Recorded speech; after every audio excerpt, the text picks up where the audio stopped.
Alright, hello everyone, it's Pig Puncher and welcome to a new video. I'm so sorry I haven't recorded or streamed in the last couple days. Things have been kind of rough recently. On my birthday, actually, I was putting together the very chair I'm sitting in right now. I was putting it together and I ended up busting my lip on my teeth whenever, like, the arm of the chair ended up kind of sliding and hitting me in the face while I was putting it together.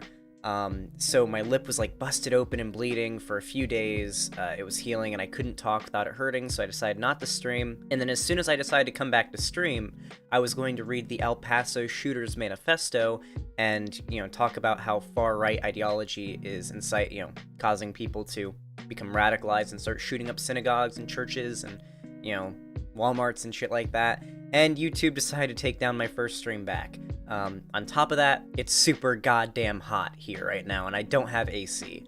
So I decided for a little while, until it starts to get cool outside, I'm going to start focusing on doing videos like this. Just shorter videos where I cover a certain topic I've wanted to talk about in detail, and just sort of have a one-on-one sit-down with you guys. Although I will be streaming again whenever it starts to get cooler out, but for now, it's a little too hot, and if you watch this video for long enough and you look close enough, you might even be able to see me start to sweat. So today's video topic is going to be about, are conservatives, or is conservative thought censored on social media? And the short answer is no, but the long answer is, it's complicated. So whenever I watch a lot of videos by conservatives, especially videos by like PragerU, they like to make the claim that social media is like Big Brother. It's a big monolith that holds leftist ideology and wants to censor and ban anyone with dissenting conservative thought. And this just isn't true. This is one of the biggest lies I see from conservatives out there. So every single one of these platforms, we'll start with YouTube, for example, has a TOS, a Terms of Service Agreement, that you sign whenever you make an account and you agree to a certain list of requirements. You make a promise, and as long as you follow these rules, your platform that they give you will not be revoked. It is their platform, it's their rules. They have the First Amendment right as a private platform to revoke that platform that you're given if you don't follow their rules. It's their First Amendment right.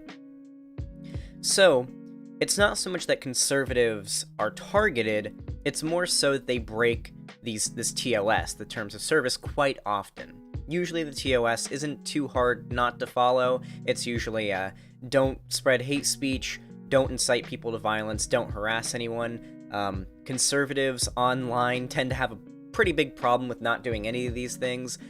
Basically every conservative that I know of online does at least a few of these things, but the ones who aren't banned are the ones who are pretty good at hiding it. Now, for example, Brittany Venti and Nicholas Fuentes, pretty big conservative figures online. I mean, big by political standards. Politics aren't that big on YouTube.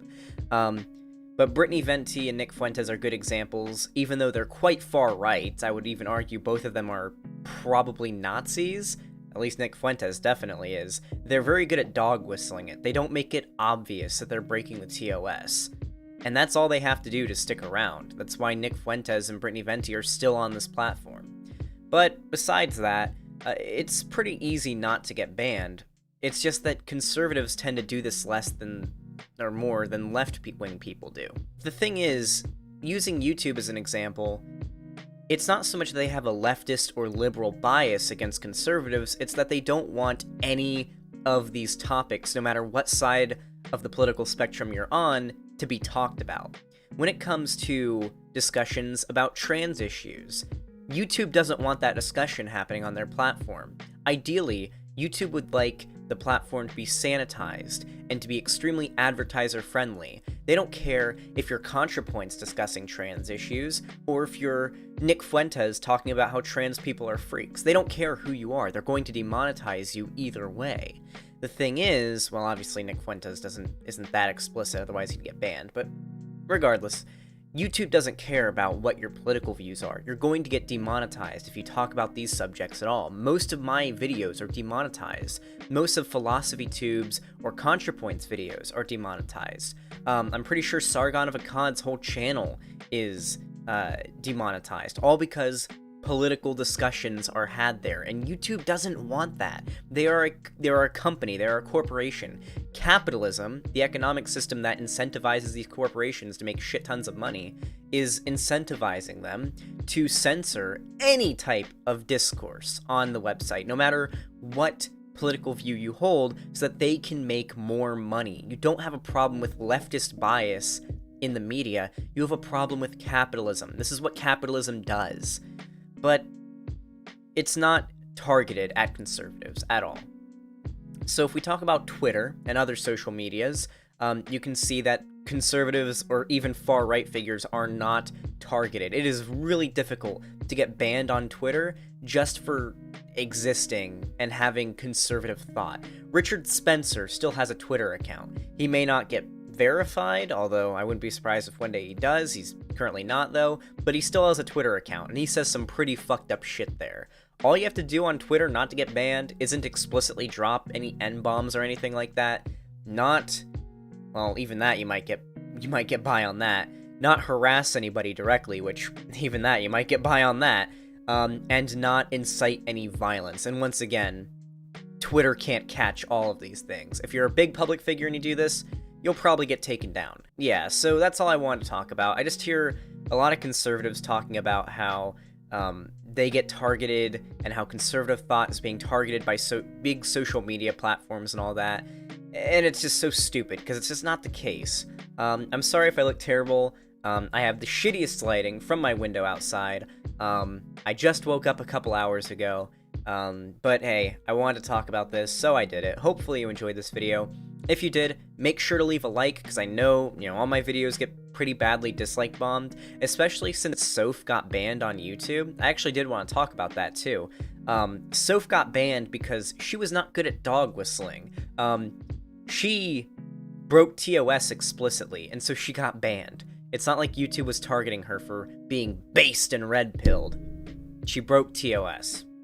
But yeah, so besides that, make sure to leave a like, because my video on Soph is currently getting brigaded with thousands of fucking dislikes and tons of Nazis and trolls and shit. So leave a like. Also in the description you can find my Twitter, my Twitch, my DLive, and the link to the new fan Discord. I'm sorry, but we had to shut it down. The original link for a while, so if you weren't able to join before, you should be able to now. Back when the memology drama happened, a lot of people were coming into our Discord and trying to get it, taken down because they were posting a bunch of, kitty porn shit. They were memology fans. They were, just coming in and trolling and just trying to shitpost in the server. So we shut down the link and locked the server down, but now it's back up, so you can go ahead and join again. On top of that, you can go to the website where I stream to the most. If you want to watch my streams, go to the website.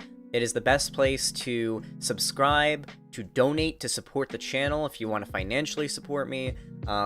And yeah, I mean, that's where you should go if you want to donate or subscribe. But other than that, thank you all so much for watching. I really appreciate it. You guys watching these videos and leaving positive comments are what keep me going. So do leave a comment if you liked this video. Even if you did dislike it, leave a comment. It helps with the algorithm. But yeah, thank you all so much for watching. Pig Puncher, out.